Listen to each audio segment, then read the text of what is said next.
so glad to be here. So it's perfectly fine. So unfortunately, my colleague Tim Wilson couldn't be here with us. He's with his family up in Illinois. So he misses all of you desperately. I've been sending him as many FaceTime videos as I can. So if you want to send Tim a message, be sure to come and see me. We can send him a little message for you. But we've worked together pretty much since the beginning.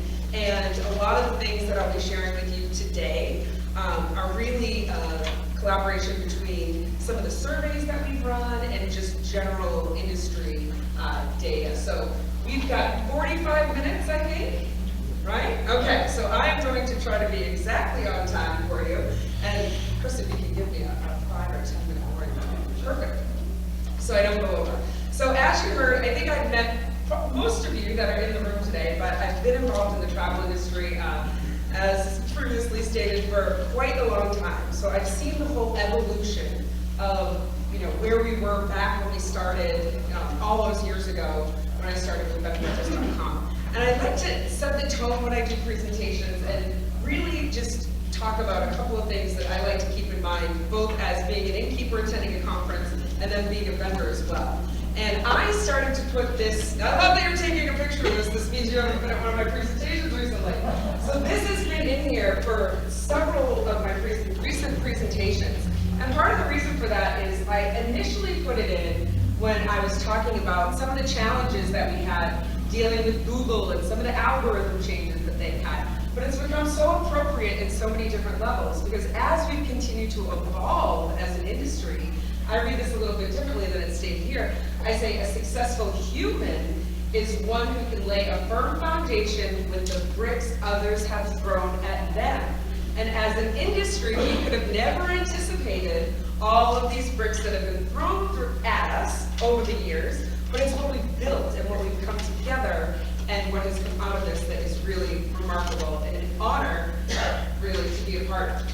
So, I always like to remind myself, I know by now, day 2, and some of you day 4 or 5, depending upon if you were here for Select Registry, you've taken in so much information at this point. And the fact that I'm in this 4:15 time slot, it's been a long day.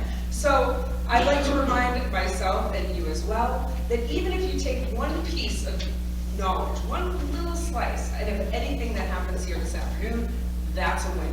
Because when you get back to your properties, you're going to have these long laundry lists of things. You come back from conference, you're like, I'm going to do this. And then sometimes you feel a bit defeated because you haven't implemented all the things on this list. So just pick one small thing and go from there.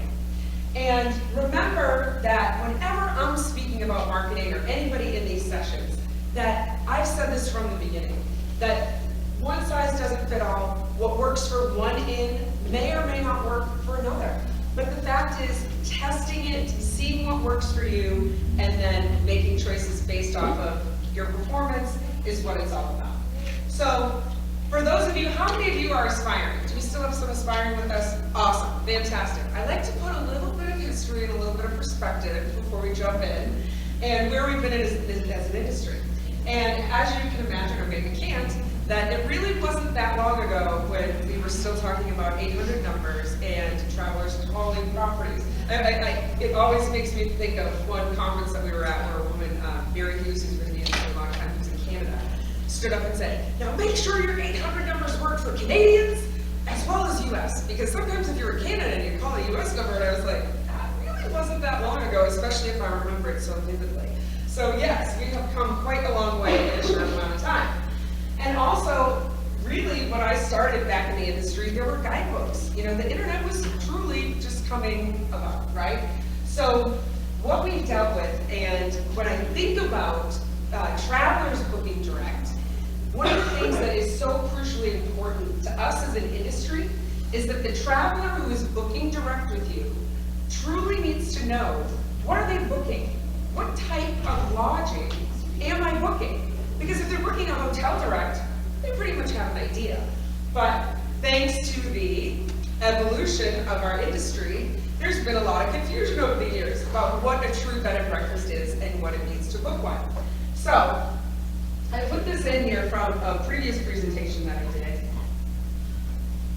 One of the things that I like to think about is what the travelers are experiencing when they're booking on other sites.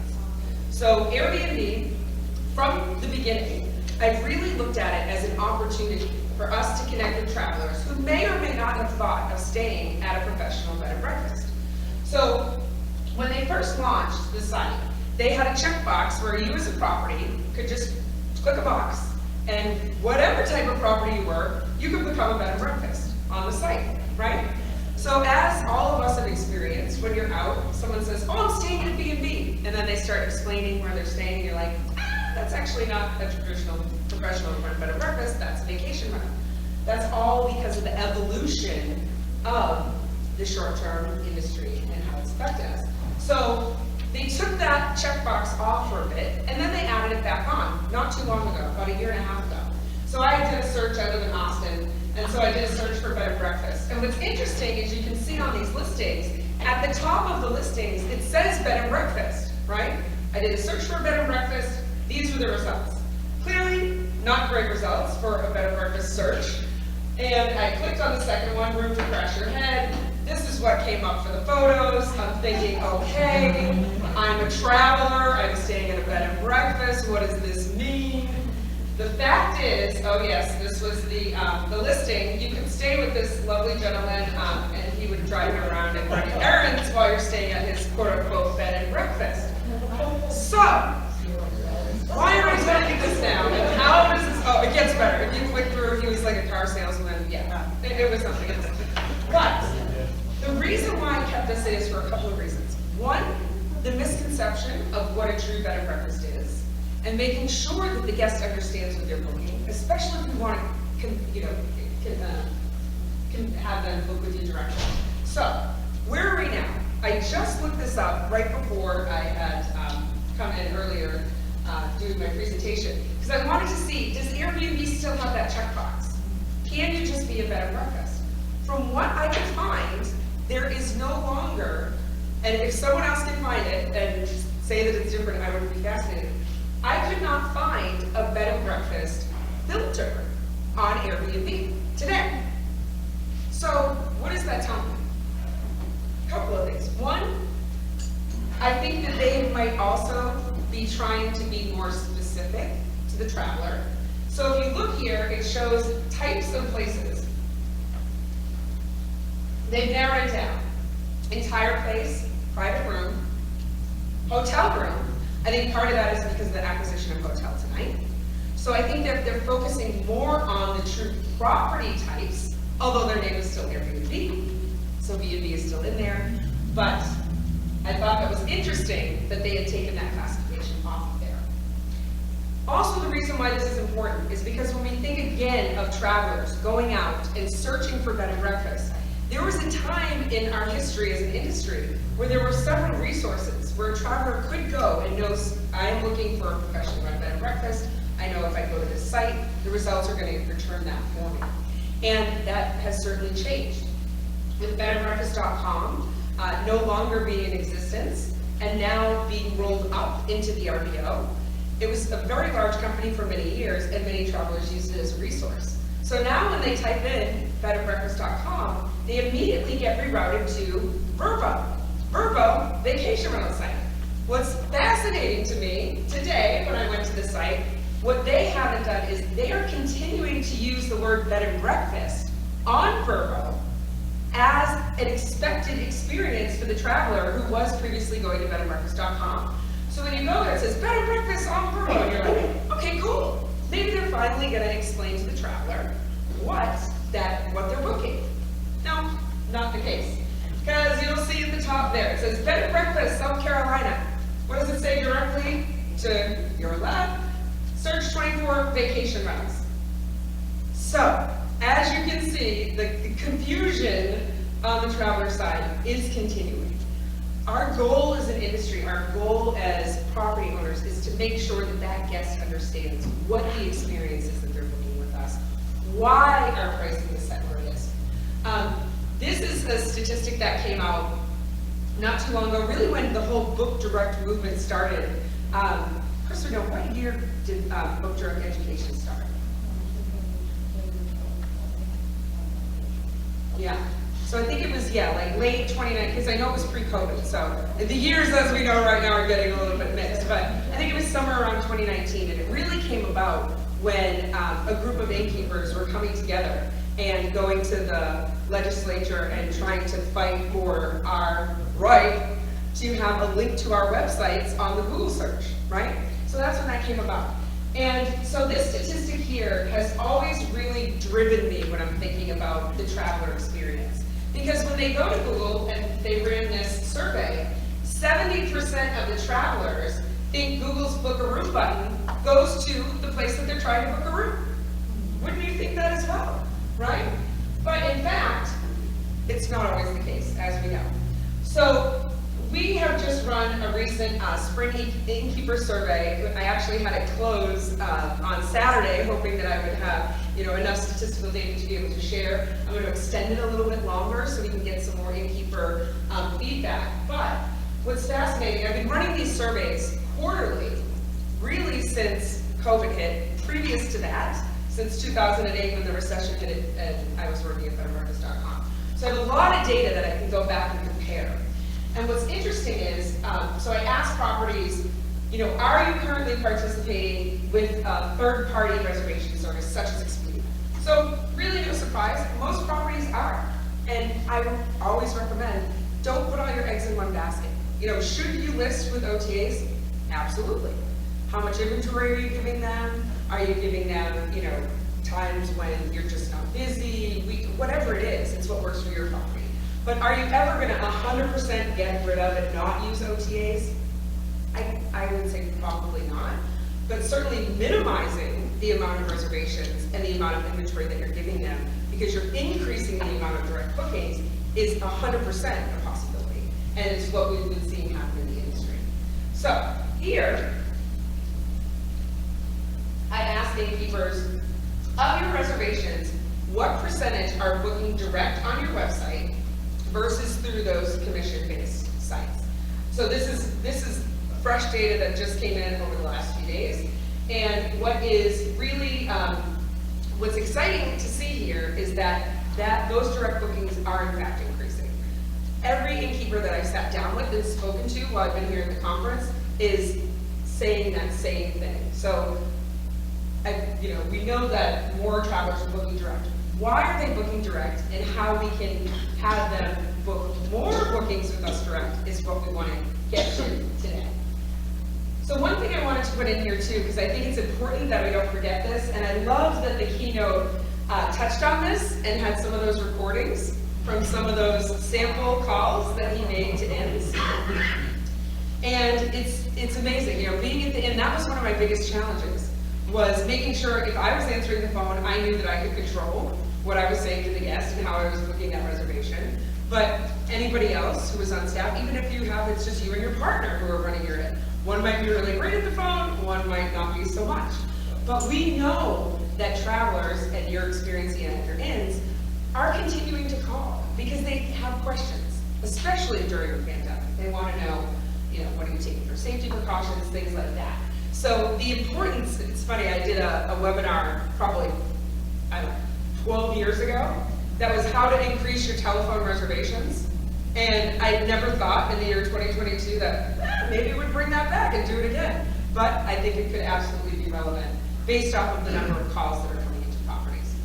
So we know as an industry that together we are stronger, something we've always known.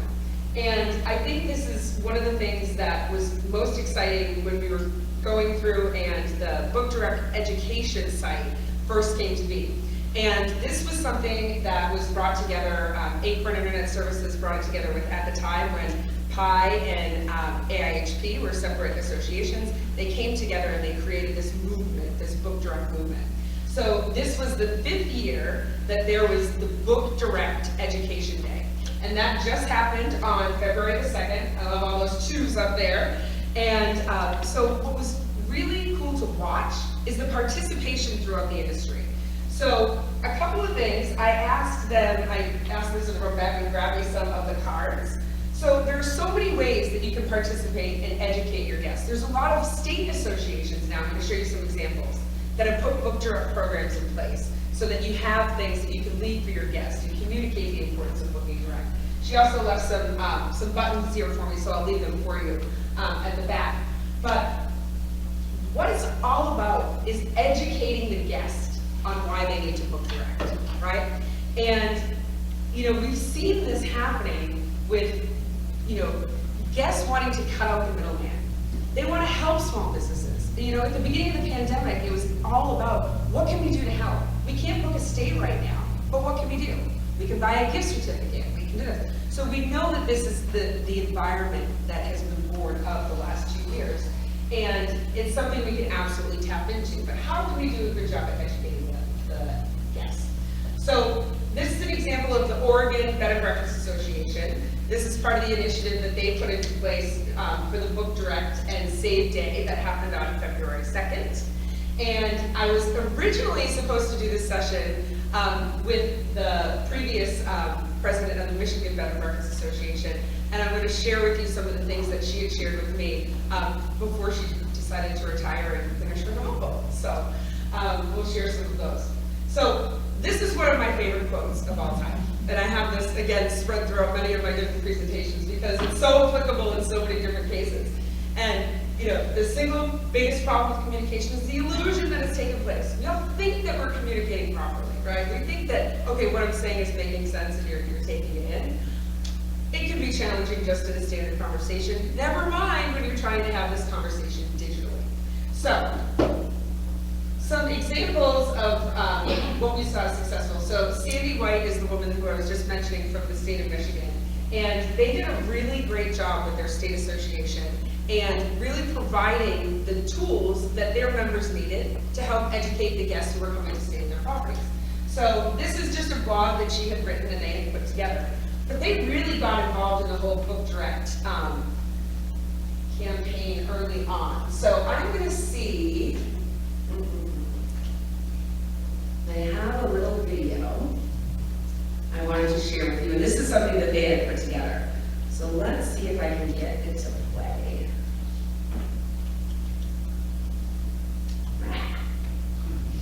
That's not. Oh, hold on. First I need my glasses, this is what I need.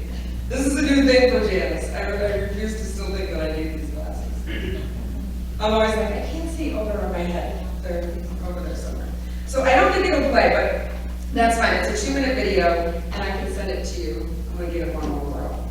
When I click, nope, didn't work. That's fine. So I'll send it to you. What I liked about this is it's a video that they made specifically for travelers, and what I found so brilliant is that they really did a great job at getting it down to, okay, this is how you find a property. First you go to Google, and they step by step explain to travelers, this is how you can book direct with the property. This is how it benefits the property.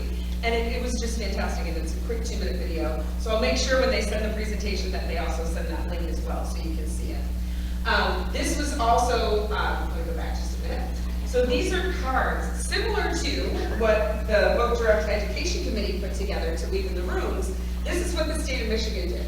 Simple, easy, they put this together, gave it out to their members, and asked them to put it in their inns and to share it in different places and post it on social media and create this social campaign around the whole Book Direct with us in the state of Michigan. And it was very successful for them. And when you think about, okay, this is something that we can do physically, we can put a card, we can wear a pin, we can talk to the guests once we're there. Well, what do we need to do before the guest makes the reservation, right? So clearly, using your website is one of the best ways to do that. And I wanted to give you some examples of websites that I thought did a really great job at this. Wolverton Inn, you can see here in the lower left-hand corner where they have the Book Now button. Not only did they have that as a pop-up that comes up when you load the homepage, but they also put in there, you know, some of the copy around staying safe and why it's important to be booking direct with them. And then in on Lake Granbury, this is one that I hadn't been over to Jim's site in a while, and I just pulled it up earlier. And there's a couple of things that I think are important to point out here. You know, all of the web designers that you're working with have the ability to serve these, you know, pop-ups as they might be. So where it says best price. This is something that's come up a number of times. because of the OTAs. And if you're listing on an OTA, then you need to have a price that matches what you're putting on the OTAs. So I can talk a little bit about that because of my background with Expedia. And in your contract with a lot of these third parties, there's probably language in there that says that you need to have rate parity, right? And this has been a conversation that's been going on for years. Can I have a different rate on my website versus what I have on the third parties? And what's happened over the years, and what a lot of properties and a lot of property management softwares now allow you to do, is to have the rate for your website, and then there's a rate that might be for a third party. And so I think it's something that isn't as much of an issue as it may have been in the beginning. But certainly, make sure that you're careful about how you are rating, putting your rates up, and where you have best price versus what your contract says with the third parties. Is there anyone that wants to add anything on rate parity? Yes, please. Didn't in Germany, Expedia and Booking.com lost a major lawsuit saying they can no longer enforce that? And won't they just be afraid of that lawsuit happening in America? Exactly. So there's a lot of these things that Europe is leading the way on, and there have been a lot of privacy and protection for the traveler and for the property, and I'm hoping that that will be reflected over here. I think also, and it would be hard for me to say this if I was still working for Expedia, but clearly if you think about the B&B industry versus the much larger industry that they're now focused on because they own HomeAway and Vrbo, right? So they've got millions of listings between hotels and certainly they have teams that are looking for rate parity and things like that. I'm not saying that we're completely off their radar or that it's not even the right thing to do, but I think you have the ability to do it through your property management softwares, and you're pricing your rates as they should be for what works for you. Yeah. I have a question for you. We've kind of run into this a little bit because we want to keep our rates the same as we signed this contract.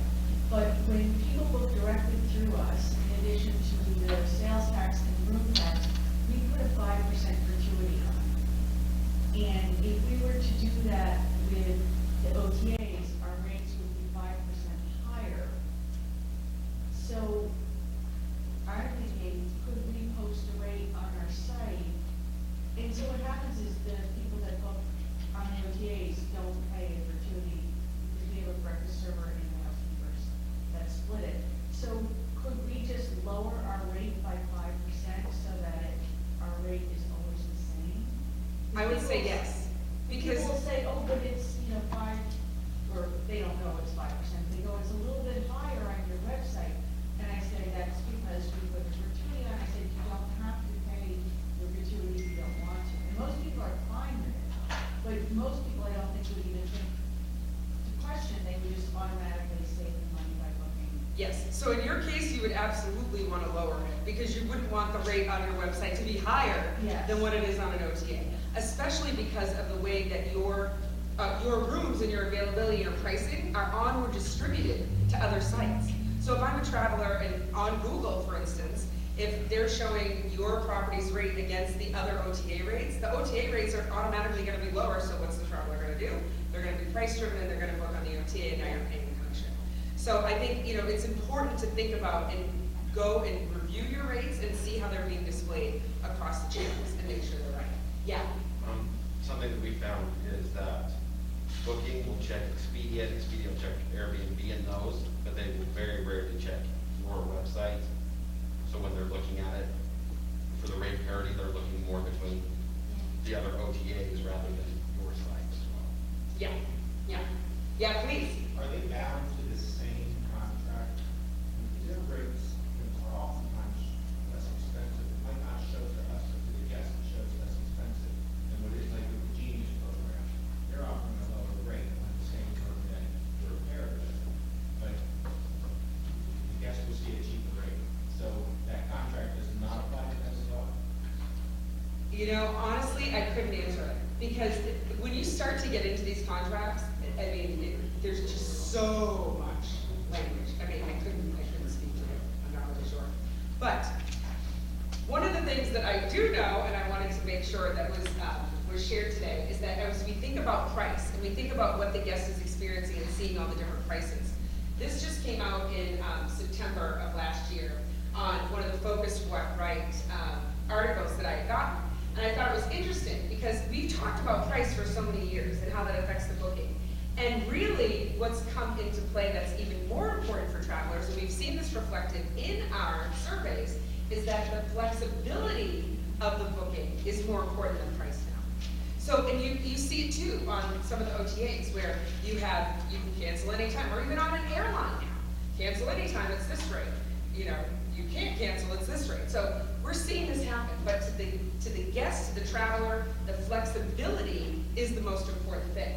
So this is from one of our surveys that we did to travelers, and we asked them, what is the most important thing when you are making a booking? And number one, flexible cancellation. Even over, sanitized public areas and other things, the flexibility of the booking was the most important. And I honestly don't see that changing. And I think a big reason for that is because travelers, we've all been so accustomed, right? I mean, how many points or how many credits do you have with airlines that you're like, what am I going to use it? And then even now, some of them are so complicated to book with your credits that I've given up half the time. But I know that I have the flexibility to book that. I know that if I had to cancel it, I still can use that towards another stay. So I asked innkeepers, are you still holding up the same cancellation policy today that you were? And I've done this in every survey that I've done.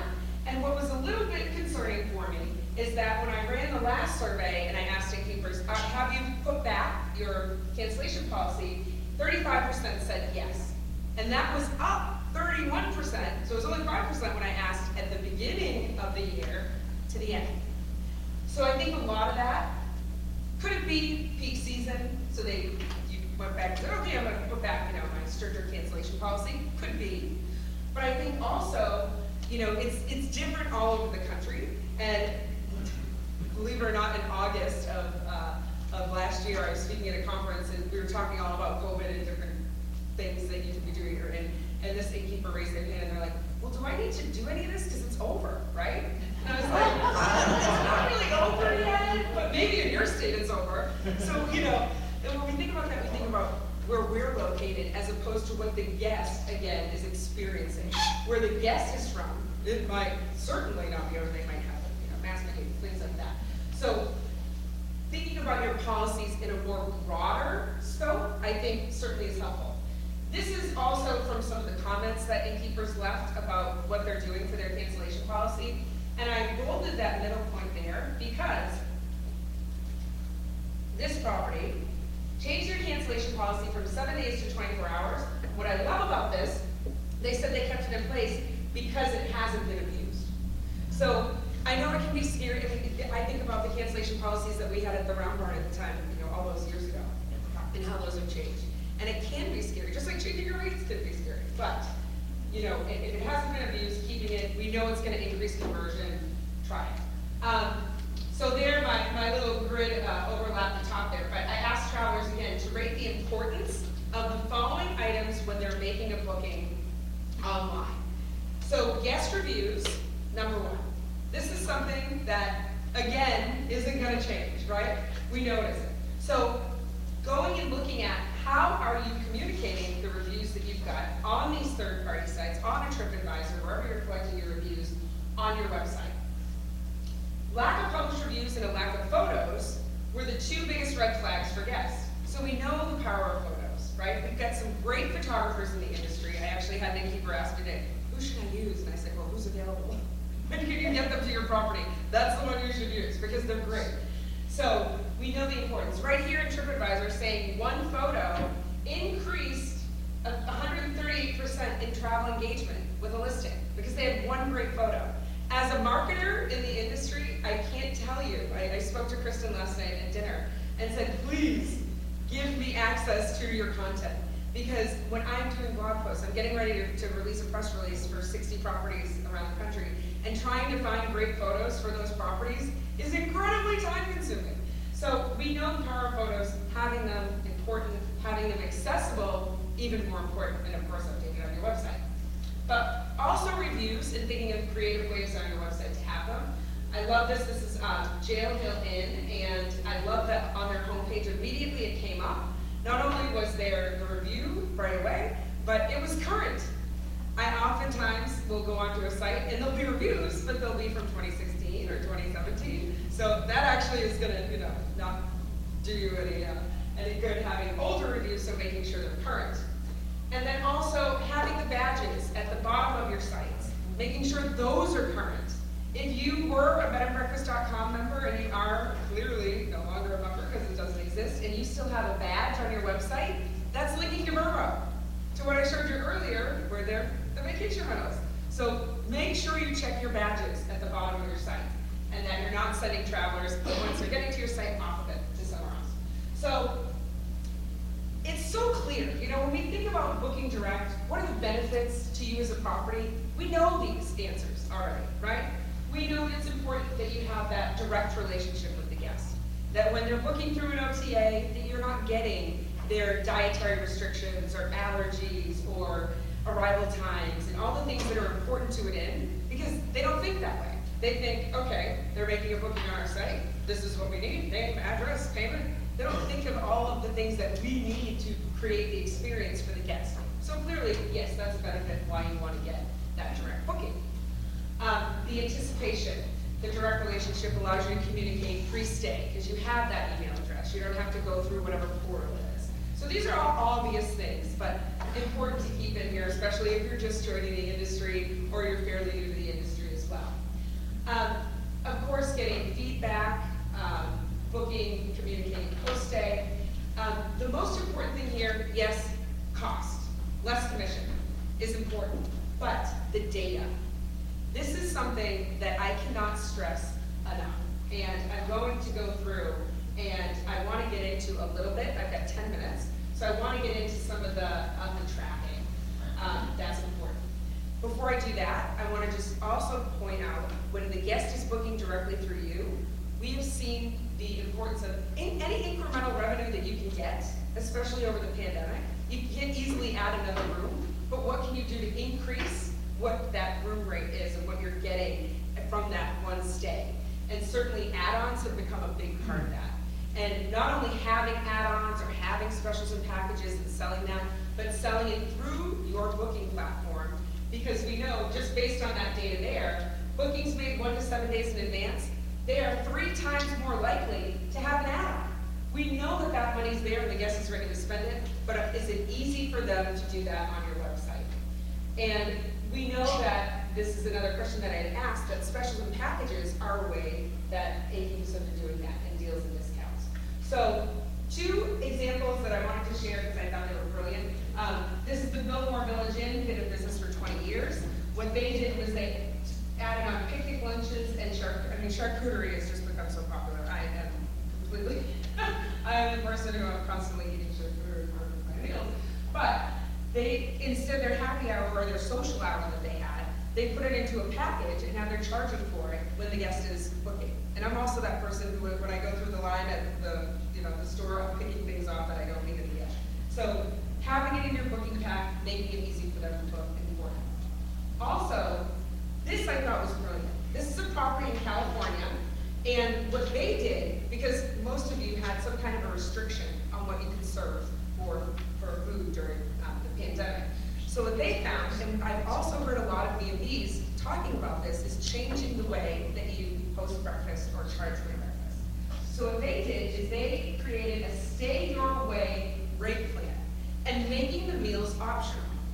What I love about this is that if you look at the way that they have their pricing structured, they've got 3 prices for the same room for the same amount of nights.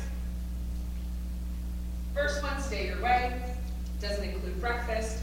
And what I love about this is it also allows them to make sure that they're keeping their food costs in line.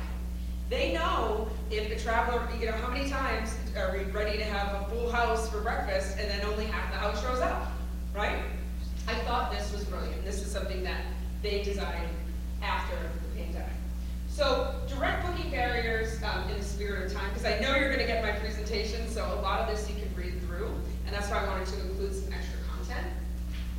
A lot of this is just data points for you to understand where you might be losing a guest during their booking process. So maybe they abandoned it because of, site issues, things like that. I highly recommend, if you haven't done it recently, to try and book a reservation at your inn on your phone. Pick up your phone, go through your own booking process, see what the guest is experiencing. Because there might be something in the booking process that you didn't realize that was happening. Hopefully you're looking at your Google Analytics and you know what's happening in each step. But it's a quick way to do it, just to see what is the guest experiencing. Because we know now that, years ago, travelers would go to up to 38 sites before they made a booking decision. What is it today? It is 2 to 4 websites. So you have fewer opportunities to capture that guest's attention and getting them through your booking channel. So data-driven decisions. I had to put this in here because I have literally been talking about this since 2008. I just left my booth at the trade show after talking to an innkeeper who's been in the industry for years. And I said, well, let's pull up your Google Analytics. And she's like, I still don't remember. And I'm like, oh, really? Because this is an article from 2008 that I pulled up from something called the Wayback Machine, which is kind of fun if you're into internet geek stuff like me. And I pulled this up from an old bedandbreakfast.com article. What were we talking about in 2008? Google Analytics. It's free. Implement it. Know where you're making your money. And please contact me. If you don't know how to read your Google Analytics, if you have questions, whatever it is, I would love to help you. And this is how I feel when I talk about Google Analytics, and it's no joke. Because not knowing you know what you're spending, but what are you making? And just from a high level, any website, any of you that have Google Analytics can open Google Analytics, go to acquisition, you can go to a report called Source Medium, and you should be able to see not only where the traffic is coming to and going to your website, but how much revenue are you generating from those channels. It's all right there. So if you don't have this view, please reach out, talk to me. There's so many people in the industry. I know every webmaster in the industry is like, please, and designer wants you to be able to see that data. And make sure when you're looking at the return that you're getting, that you're looking at all your channels. If you're doing Facebook ads, if you're on TripAdvisor, your business listing, all of that select registry, any of the directories, association sites, you should see all of those as sources of traffic and revenue to your site. It's all on Google Analytics. And of course, joining the movement, staying, involved in understanding what's coming up, what's happening, participating in the book direct days, anything that you can do to continue to get that message out to your guest is all a part of what we can do together as a group. So I'm happy to be a part of it. I'm happy to help you leverage this. So please use me as a resource and reach out to everyone in the industry who can continue to help and rise this up to book direct. So I think I'm right at time. 2 minutes! Oh my gosh, I can't believe it. Are there any questions, anything that you have? Doesn't even have to be about this, yeah. I just want to say with this OTAs, we had a problem with them. We didn't even know about it. We had a guest calling us up to make a reservation. And they said, I know you're full, but put us on your list. I said, what do you mean we're full? And I went on our website and they had it right on there that we were full. And they directed them to hotels 30 miles away from us. And they did this for quite a while, and we lost thousands and thousands of dollars because they did this and we were not aware of it. So I want people to just check your websites once in a while. Yeah, If you belong to any of those, because they are really messing with us. My girlfriend went out of business because of it. Yeah. Put it right out of business. Yeah, so in your case, is what you're saying, and it's a great point to make, is not only, so when you take the time to go and see how the guest is experiencing booking through your website on your phone, take the time to go to any of the third-party sites that you're listing with and put in some dates and see what the guest is seeing. Because this has happened, and Chris can speak to it as well, and it's something that the They association. mirrored our website. I mean, they just mirrored our website.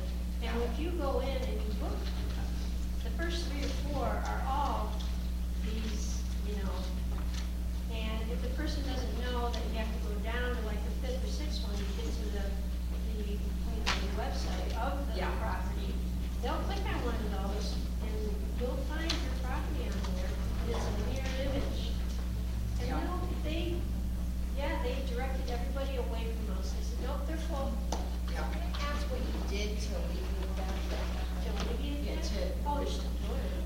Well, what we went in, which they haven't caught it yet, but we went on the website, their website, and we put, call us direct. Yeah. Oh, you put it in your description on the OTA? Whoa! I like you. They haven't caught it yet. So what she's saying is on the OTA that she was listing in the description, she put in book direct with us, which I wonder how long that'll stay up, but good on you. Well, along with that, I think you should let you put your baby name in it. Right. So we have the Lone Star room at Equinox Hill in the title, and they don't let it in. Okay, this could be a whole nother session of how to work your way around the OTA rules to make them understand how to book direct and then Airbnb. This sounds like a fun one.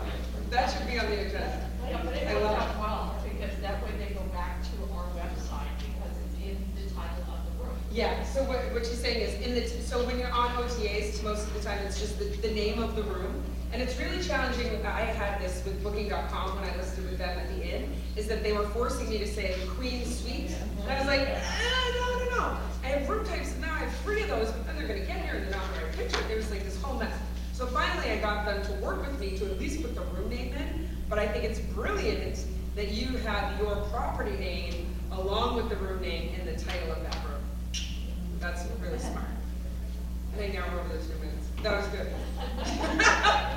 Anything else? Any other quick questions? Is there a quick explanation for how to put your tracking number for Google Analytics in all the different platforms? So there's not a quick explanation, but I would love to look at your analytics and help you make sure that it's set up properly.